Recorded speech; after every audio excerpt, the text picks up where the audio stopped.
Hi hello, നമ്മൾ രാവിലത്തെ ചായ കുടിക്ക് കഴിഞ്ഞതിന് ശേഷം പിന്നെ ഉച്ചക്കൊക്കെയുള്ള ഫുഡിനുള്ള തയ്യാറെടുപ്പിലാണ് കേട്ടോ. പിന്നെ നമ്മൾ ഈ ചീര ഉണ്ടോന്ന് ഉപ്പേരിക്ക് വേണ്ടി എടുത്തേക്കണേ. ഈ ചീരൻ്റെ പേര് അറിയണമല്ലോ ഒന്ന് കമൻറ്റ് ചെയ്യട്ടോ. നല്ല ചീരയാണ്. പിന്നെ നമ്മൾ കറിക്കും ചീര ഉണ്ടോന്ന് എടുത്തേക്കണേ, വീട്ടിലുണ്ടായതാണ്. ഇത് വള്ളിച്ചീരയാണ്. ഈ ചീര കറി വെച്ചാൽ നല്ല ടേസ്റ്റാണ് കേട്ടോ. പരിപ്പിട്ടുകാണ്ട് കറി വെച്ചാൽ നമ്മൾ വീട്ടിലുണ്ടായത് തന്നെയാണ്. അങ്ങനെ പിന്നെ അതൊക്കെ കഴിഞ്ഞതിന് ശേഷം നമുക്ക് എരുന്തുംകാമ്പാണ് കിട്ടിയിരിക്കണേ. ഇതാണ് കേട്ടോ എരുന്തുംകാമ്പ്. ഇത് ഫ്രൈ ആക്കാൻ വേണ്ടി കേട്ടോ. എൻ്റെ ചാനലൊന്നും എല്ലാവരും സബ്സ്ക്രൈബ് ചെയ്യുക, ഇത് കാണാം, ലൈക്ക് ചെയ്യുക, ഷെയർ ചെയ്യുക, കമൻറ്റൊക്കെ അറിയിക്കട്ടോ. സബ്സ്ക്രൈബ് ചെയ്യണേ കാണുന്നവരൊക്കെ.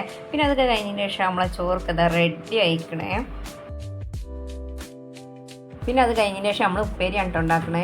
ഉപ്പേരിക്ക് ഇതാ ചമ്മന്തി അരച്ചിക്കൊണ്ട് ഇതുപോലെ ഇട്ട് കൊടുക്കാൻ നല്ല ടേസ്റ്റാണ് കേട്ടോ. പഴയ ചീനച്ചട്ടിയാണ് കേട്ടോ. അത് കഴിഞ്ഞതിന് ശേഷം നമ്മൾ ഇതാ കറിക്ക് റെഡിയായി. പിന്നെ നമ്മളെ എരിന്ത് ഇതാ ഫ്രൈ ആയി.